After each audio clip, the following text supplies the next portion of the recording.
Hi, I'm Greg Hunter. Welcome to USAWatchdog.com. With us once again, one of our regulars. He's back by popular demand every month. Every month I start getting pinged by people saying, hey, put Jim Willie on, Dr. Jim Willie, who is the editor of the Hat Trick Letter, which can be found on goldenjackass.com. Dr. Jim Willie, thank you very much for joining us today to give us your take on the economic and political things going on around the world. Well, it's good to be back. Isn't it interesting that every month we have an acceleration of events?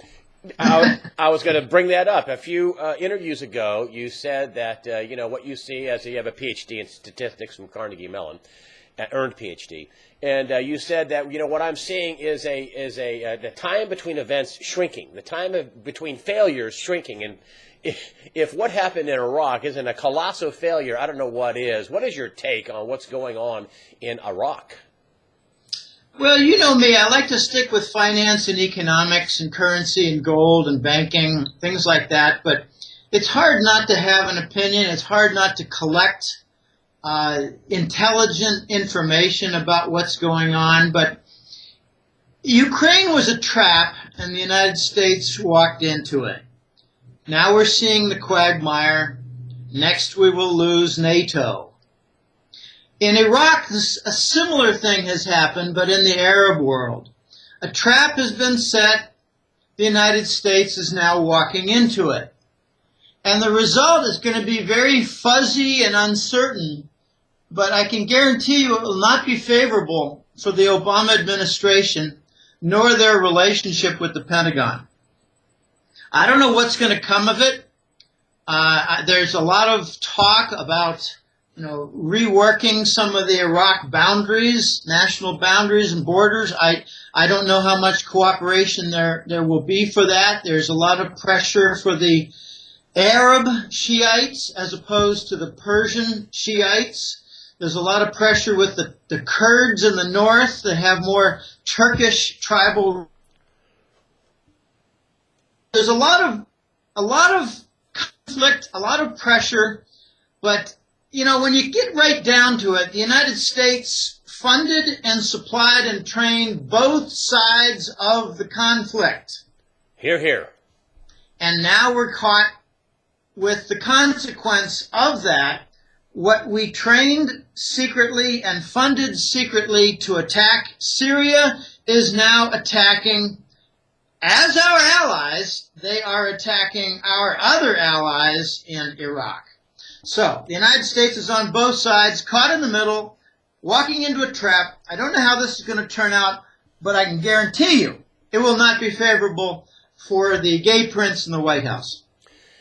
Well, let's move on to how this affects, and your overarching theme is the world is going away from the dollar. The BRICS countries are setting up their own currency swaps and currency trades. We're moving towards a yuan-based currency. It's happening around the globe where they're going to have clearinghouses for yuan, for the Chinese currency, Germany, London.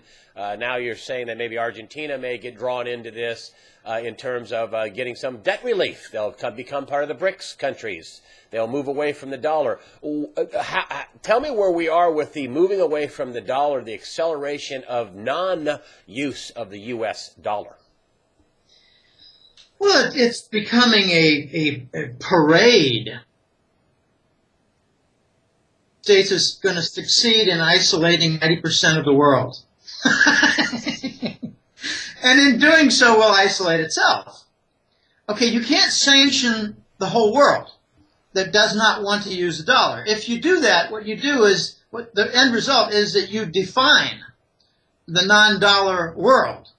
You catalyze it, you crystallize it, you bring it into shape, you enable its birth, and that's what the United States is doing. The dollar, to begin with, we must focus on the fundamental. The dollar is toxic.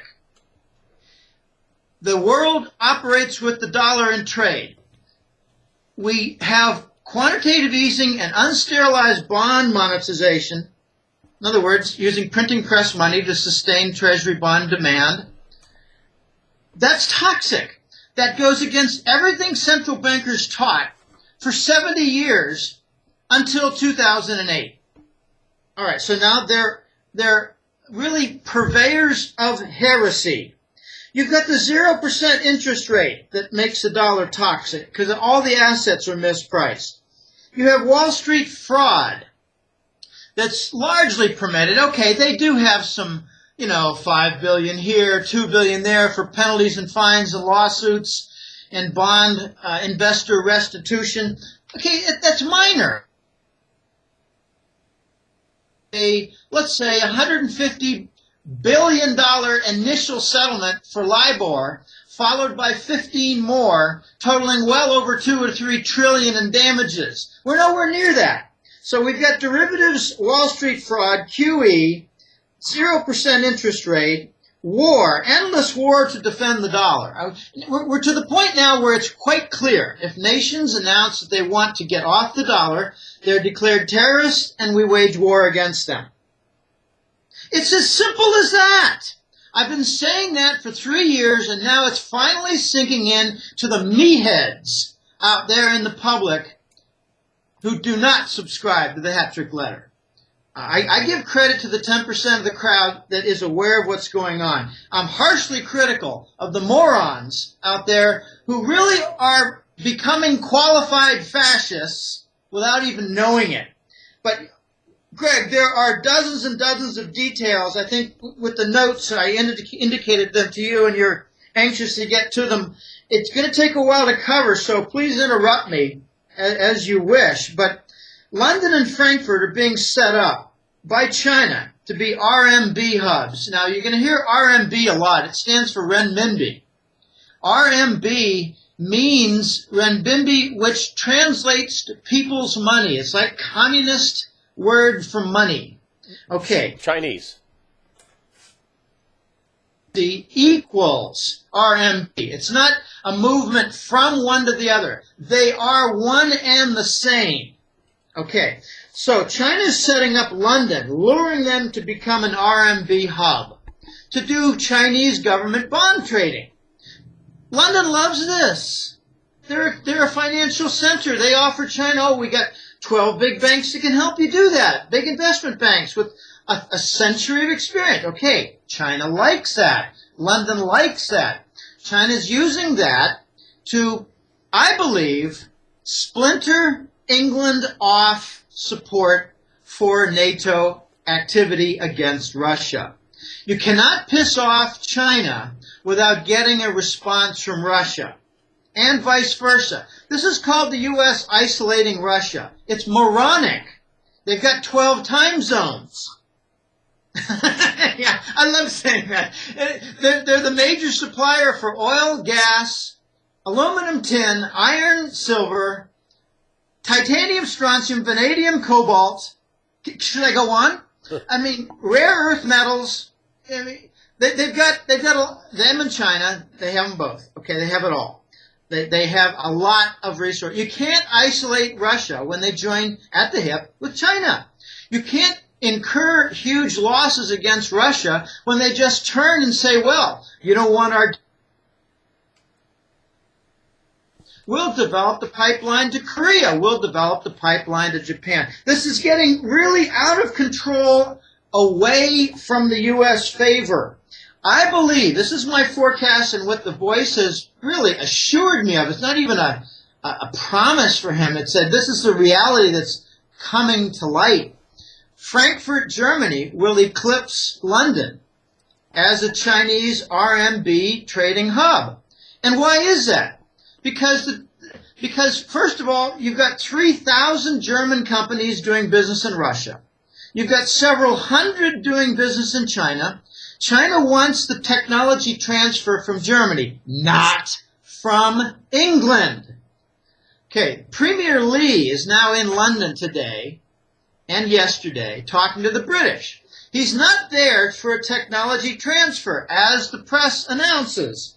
He's there to tie England's hands, convince them to quit the support for NATO.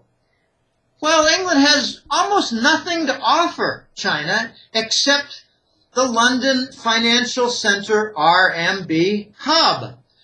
But China's got the second source in Frankfurt, so they really don't need London. London's begging for it. Oh, this is so complex. Russia and China, they signed their Holy Grail deal. A lot of complaints from the idiots on the, currency terms and payment terms. Well, yeah, because we don't even know if the dollar is going to exist next year. We don't know how the gold-backed currencies are going to arrive. We don't know whether the COMEX is going to finally be forced into a shutdown because they don't have any gold anymore, and for over a full stinking year haven't delivered any gold to any private clients outside Wall Street. They're doing cash delivery. Okay, we don't know a lot of things, Greg, so it's very hard for the Holy Grail deal to nail down price and nail down currency and all this. We don't know how the world's going to even look in 6 months. But there are so many other events. I mean, we give you a chance here. And this is why that our allies, quote unquote, the people in NATO, they're saying, hey, we're forced into doing this. If the dollar blows up, we have to continue to trade. Some of your notes said even U.S. companies have increased their yuan payment to China in trade. That even U.S. companies are trading, buying goods from China in yuan. They're not using dollars. I mean, that to me, even though it's a couple of percent, but that to me is, boy, where does that say we're going? Well, it means that even in the United States, companies like Walmart and Target and Costco and even Staples, my old employer, they're going to be settling in RMB.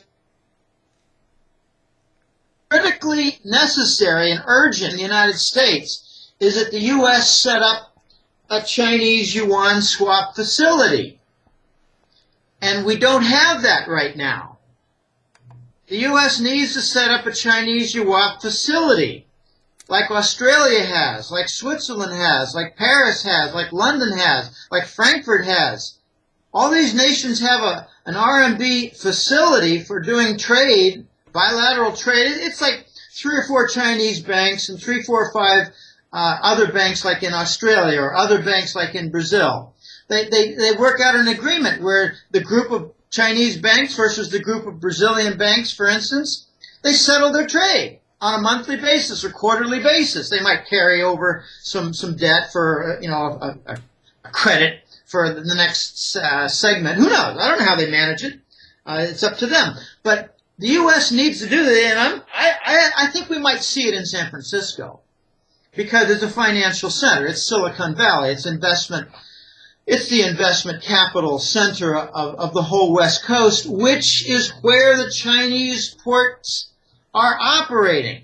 The Chinese own the Long Beach, California port. They own the Vancouver ports. They own the Port Richey, British Columbia ports. So you've got 2.4% now of U.S. business trade with RMB. Now that's according to the SWIFT data. I like to point out the irony that SWIFT was used as a weapon against Iran and European nations for the sanctions against Iran for the flimsy BS reason of nuclear development. No, once again, Iran wanted to trade outside the dollar, therefore they were branded as terrorists.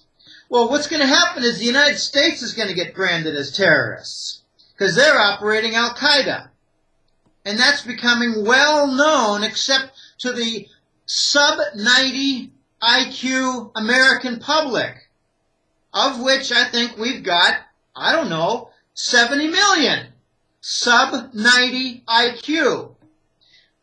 We got so many other things. We have the Chinese and Russians capturing the Persian Gulf now.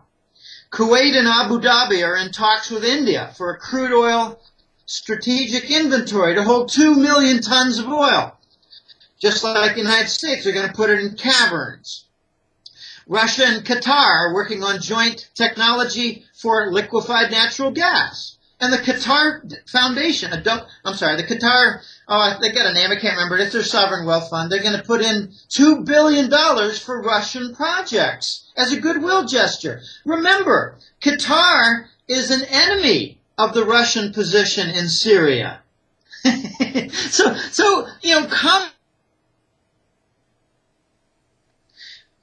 Russians are also building ties with Japan in major deals for Gazprom pipeline extensions.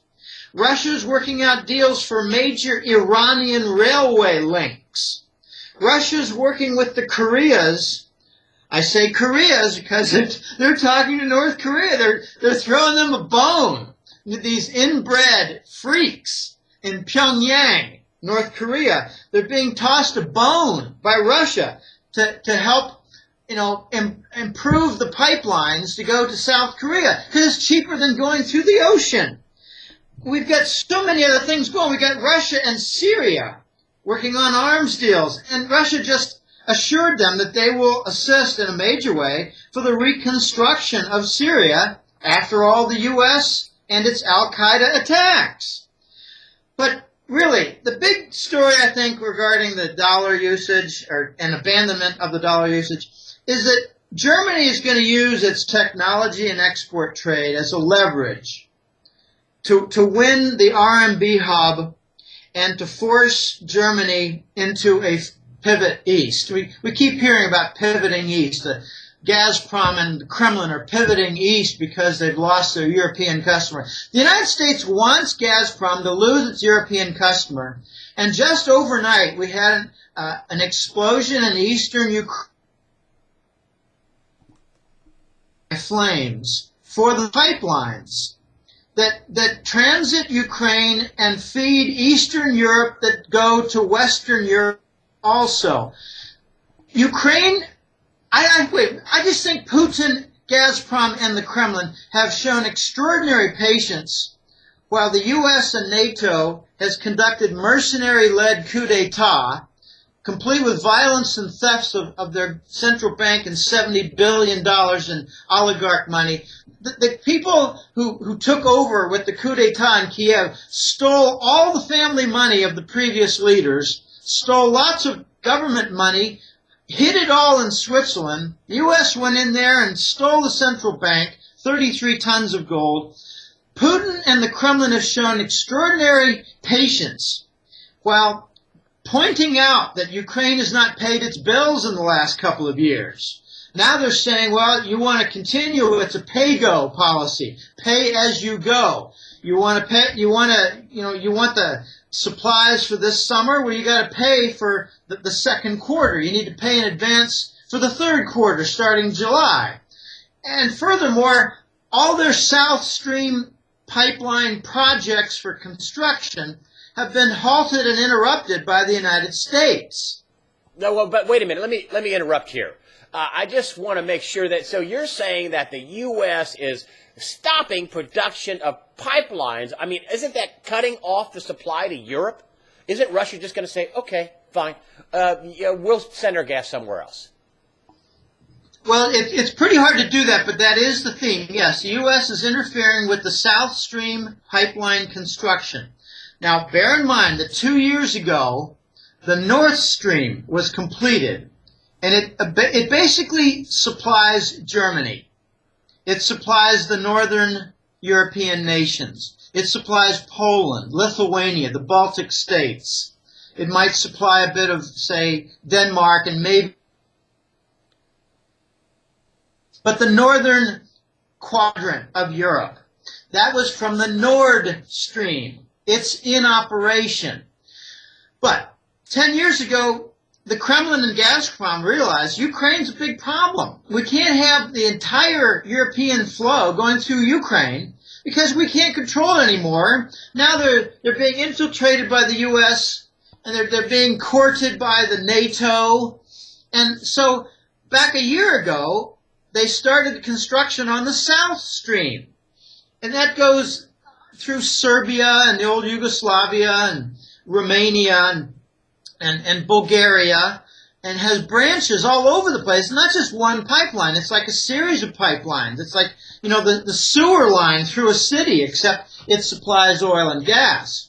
Not so much oil. They got their own oil pipeline. So yes, the United States has been interfering with the construction and supply of gas to Europe, telling them an insane claim that the United States, through their fracking gas volume in North America, will supply Europe and make up for their difference. Of when the United States is revealing piece by piece that their fracking doesn't have anywhere near the reserves. There's a giant Monterey deposit in California of supposed shale oil, 6% write down. So they lied by, 25-fold of what they had in their reserves.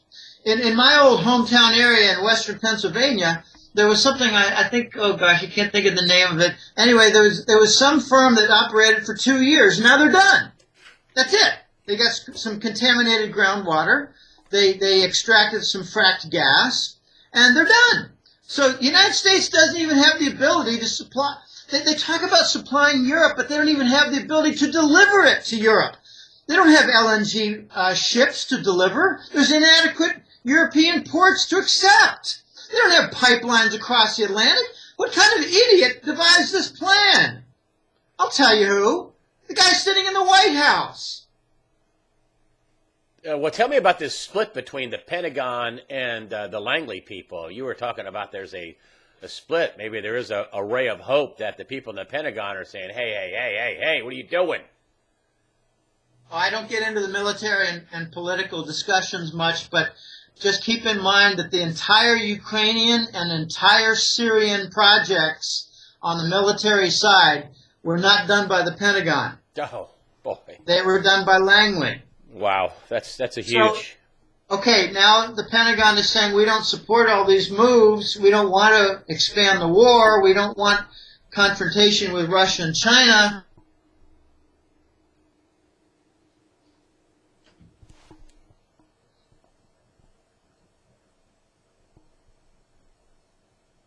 Hang on. You still there? Yeah, I'm here. Oh, okay. So they don't want confrontation, so...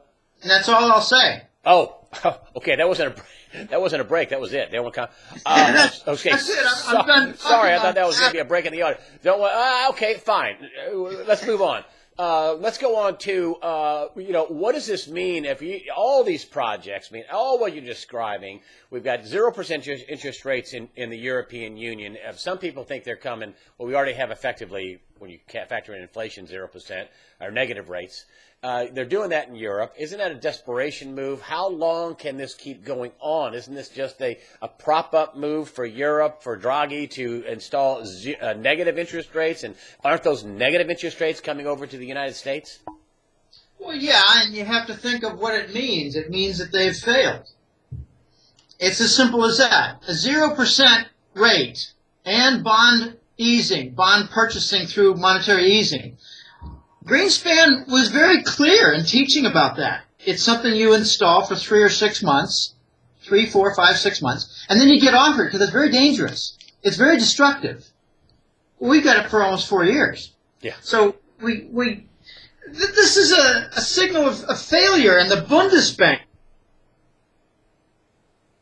Very sharp warnings to Draghi, head of the European Central Bank, saying we don't want this negative interest rate, and we don't want you to embark on bond monetization. I think Germany is setting themselves up, setting up the Euro Central Bank for departing from the euro.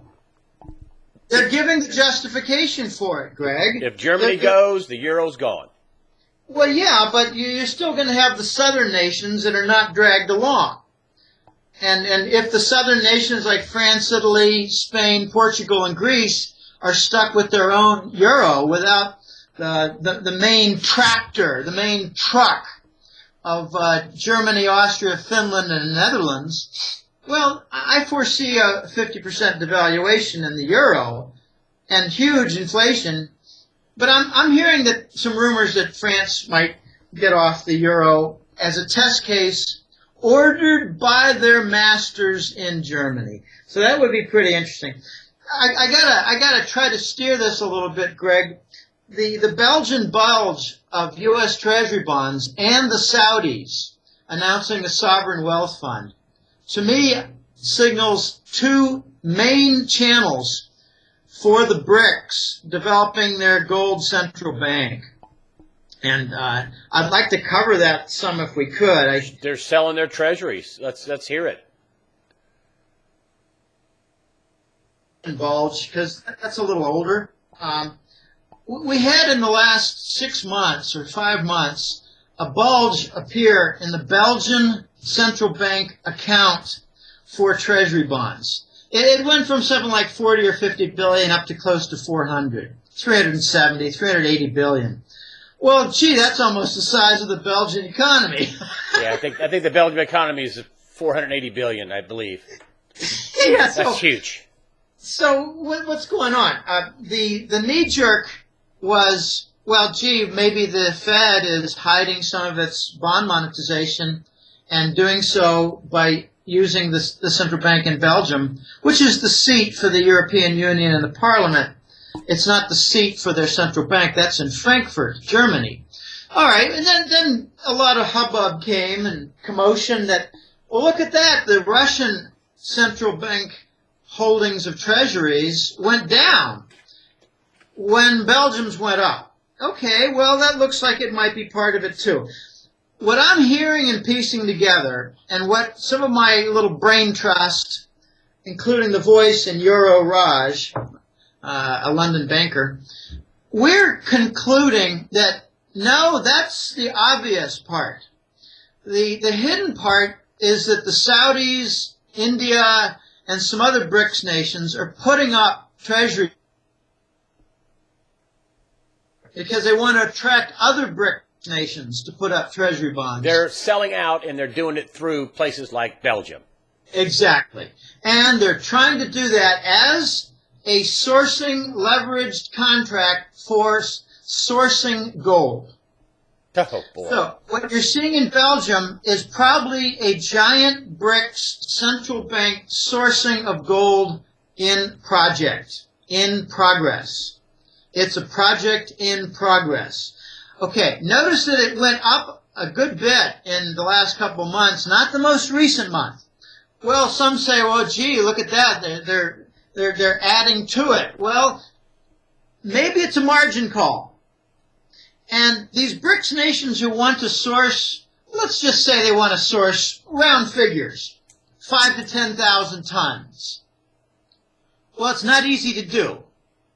And if you've got your position that's leveraged and the gold price went down through naked shorting, once again by London and Wall Street, naked shorting, selling metal that don't have, not delivering on contracts that are legally binding. If they have a margin call, what do the BRICS nations do? Well, they put up more collateral. They don't abandon their trade, so it increases the size. They put up treasuries. They put up treasuries. Furthermore, suppose as 2 months pass, they decide, more contributions from Brazil, and even Japan has quietly pitched in. Let's increase our position. It's not a margin call. It's addition to the position. I'm told that Japan is doing 10 times the conversion to gold compared to what they announced in the public. They announced, I think it was 25 or 30 tons in a recent month. I'm told it was 200 tons in a single month. Isn't the world just going to run out of gold? I mean, I keep hearing that how they're not delivering in COMEX and they're for a year. You've been saying that. Where are they getting the gold from? That China itself has taken the mining production of the entire world in a single year. That they're importing massive amounts of gold, as is everybody else, is what you're telling me. When are they going to run out? When do we have a moment when nobody's selling gold? We're done. When is that moment coming? I think we're pretty much there. The COMEX doesn't have any gold. GLD is raiding their gold, denying investors of gold on redemption of shares. London's out of gold. Why do you think all this heat comes to Ukraine? Well, it's timed with London running out of gold. Okay, people say the world's out of gold. No, it's not. No, it's not. The sovereign governments are out of gold. In the West. London LBMA and Wall Street's COMEX, Chicago COMEX, they're out of gold. Shanghai's not. Dubai's not. Turkey's not. No, what you're seeing now is the the corrupt West and their sovereign official offices and markets are running out of gold. And therefore the dollar is ready to die. Why do you think that the U.S. parted ways with Saudi? Well, because first of all, they're running low on oil reserves, but the U.S. and London have been stealing the Saudis' gold. So why would the Saudis continue playing ball with the Americans and British? The Americans and British are stealing the Saudis' gold. And now you've got this Credit Suisse case, which is forcing them to admit guilt for secret accounts for tax evasion in the U.S. All right, fine. They're trying to force them into a merger with UBS because U.S. controls UBS better so they can steal, steal the Saudi gold. Why is BNP Paribas under investigation for violations of sanctions regarding Iran and Sudan? So they can force a merger with Societe Generale, which is more tied in with the derivatives. So the two big investigations and fines and penalties and not court cases, but prosecution cases, Swiss and BNP Paribas, are to defend the gold market and defend the derivatives market.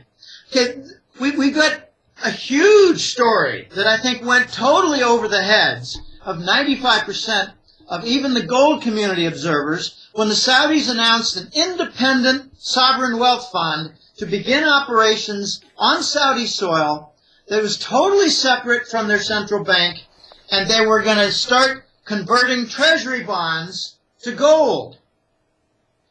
Okay, they've got $760 billion in their sovereign wealth fund. Let's just say a quarter of it, a third of it, is property. Like, London office buildings in Paris, in Rome, right. Madrid.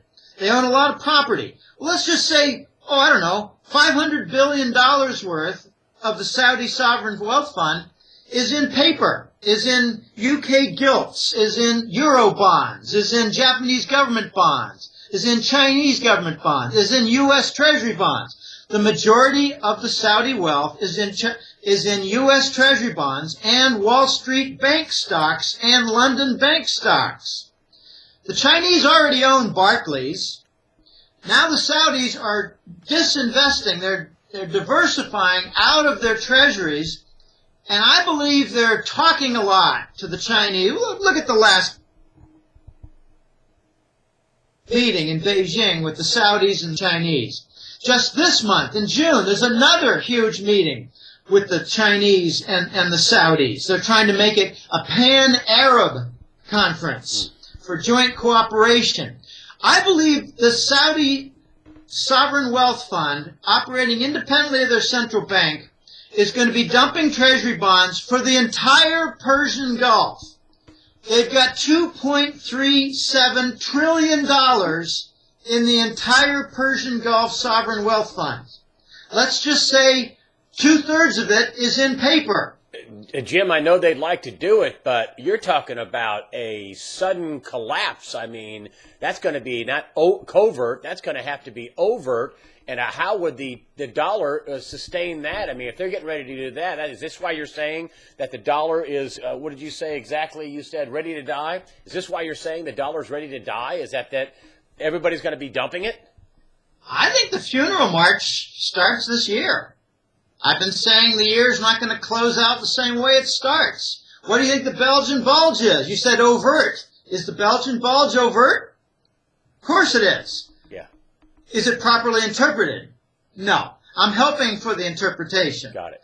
I mean, there's more to the Belgian bulge. It could be pigs nations struggling with new Basel requirements for movement of funds out of Ireland. Let's move it out of Portugal. Let's put it in Belgium where it's more portable, like a warehouse. You've got other things involved too. It's very complicated, but I like to focus on the main story, and I believe it's the BRICS coming to the fore with a gold sourcing for a gigantic 5,000 to 10,000 ton central bank supply that will eventually be over 20,000 tons. And let's bring it back here to the United States. This is USA Watchdog. Right now we're seeing 20%, according to the USDA. We're on track for a 22% food inflation this year. We're already at 10%, according to the United States Department of Agriculture. You're seeing, fuel prices sticking around 350. That may be heading up with this conflict in Iraq, and I've already talked about that. So, what is it going to look like for the man on the street here in the U.S.? What is he going to start seeing more of when this overarching global plan to move away from the dollar starts really getting into picking up speed, even more speed? Well, I think they're going to see pink slips for their employers. I think they're going to see higher prices for fuel and food. And I think they're going to start to see advertisements for jobs for Chinese-run companies on U.S. soil. Wow, that's big. We're losing our country. I think we've already lost our country. I remember back in, I think it was around 1998 or 2002, the United States had over half of its debt held by foreign countries. And when I was young, my father used to say, well, Jim, it's debt we owe ourselves. So I reminded my father, this is debt now that is a majority foreign held, so we're going to lose our ability to make decisions independently now. When decisions are made on various fronts, I think we consult the Chinese. I think the Chinese have been consulted regarding the Ukraine action. I think the Chinese have pretty much ordered the divorce between Saudis and the United States. We're losing control of our country. There are already these independent industrial parks springing up all over the United States. I shouldn't say all over. In several spots in the United States. A couple in Idaho, California, upstate New York. They're buying up Detroit. Detroit's going to become an industrial park. Detroit is cutting off water now to a good portion of their citizens and their homes. Water. It's a charred ruin. China's buying it up. China bought a Westinghouse facility in Greater Pittsburgh, my hometown, where I grew up. I moved off to Boston for 20 years and lost my accent, which is a good thing because I sounded a bit like a West Virginian. That's how Dan Marino has a West Virginia hillbilly Pittsburgh accent. You see him on NFL Sunday. Dan Marino, the Miami quarterback. That's a Pittsburgh accent. I lost it. But, China is going to continue. They're going to be responsible for the reindustrialization of the United States. What caused the lost industry to the United States? Go back to the 1980s. It wasn't the shock of oil. It was the impact of trade unions. AFL-CIO, steel workers, electrical workers, coal workers.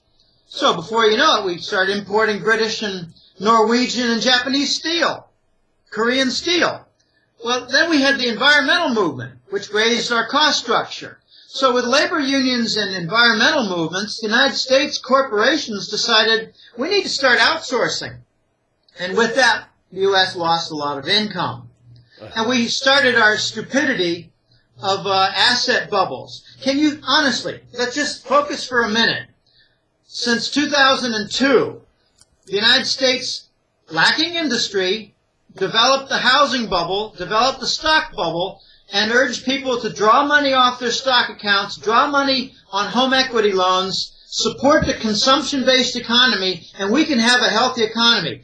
Try reading about that anywhere in good, viable, bona fide expert economics textbooks. 60. It's total insanity. I called it abysmal, and even Greenspan warned that this is dangerous. Yeah. But he promoted it. He promoted our own destruction by giving the Americans what they wanted. Easy money. If you want to destroy a nation, all you have to do is give it easy money, let the inflation ravage it, and before you know it, you lose your industry. And as Thomas Jefferson warned, you wake up one morning and the majority of your people do not own their own homes, they're owned by the bankers.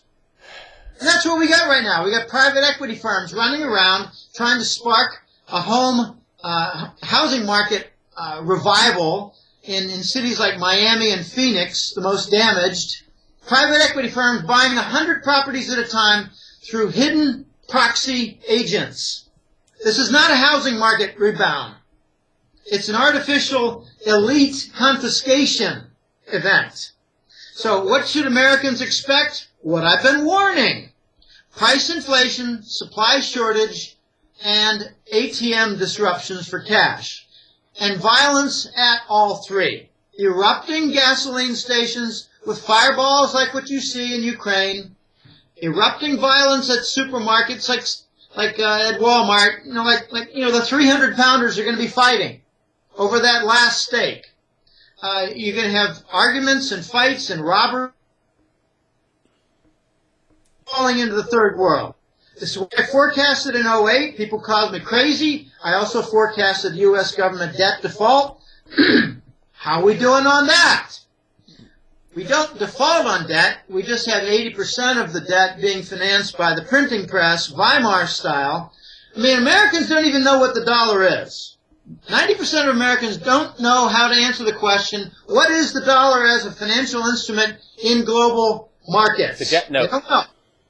They don't know. It's a debt note. I go further to say, Greg, that 90% of the Americans that I talk to, and this is very common among human beings, but 90% of the Americans I ask, what's the difference between legal tender and the dollar as concepts? They have no idea. In other words, they don't know what money is. Yep. We've been dumbed down on what money is to the point that we've lost our nation, lost our industry, lost our viability, lost our rule of law, and now we've become a fascist state relying on attacks of other nations that want to abandon the dollar. So what the United States is going to succeed in is isolating 90% of the world, and therefore isolating itself. It's already happening in spades, and you can't stop it. And what you really need for the United States to do is abolish the federal government. I'm not saying this as a revolutionary. I'm saying this as a patriot who believes we need to remove the vampires, Satanists, and warmongers who control Washington and split it up into 6 territories where it can be managed in a healthy way with an honest gold-backed currency where we can make a rebound and do so quickly with Chinese help. The trend 5 years from now is going to be, hey, I just got a loan for my car. I got better terms than the American banks. I got it from a Chinese bank. Hey, I just got a new job. I mean, it doesn't have much in the way of fringe benefits, but I'm happy to be working for my new Chinese employer. We've lost our country. Dr. Jim Willie, with that, we will close. Thank you for your assessment of what's going on. You never disappoint. Thank you for clarifying some things, giving us a different perspective about what's going on in Belgium. Of course, you are the editor of the Hat Trick Letter, which can be found on goldenjackass.com. Again, Dr. Jim Willie, thank you so much for being on usawatchdog.com. It's a pleasure. I wish there were better circumstances, but you have to report reality, right? You can't come back until you know what's wrong. Thank you again, Dr. Jim Willie. Okay, my pleasure.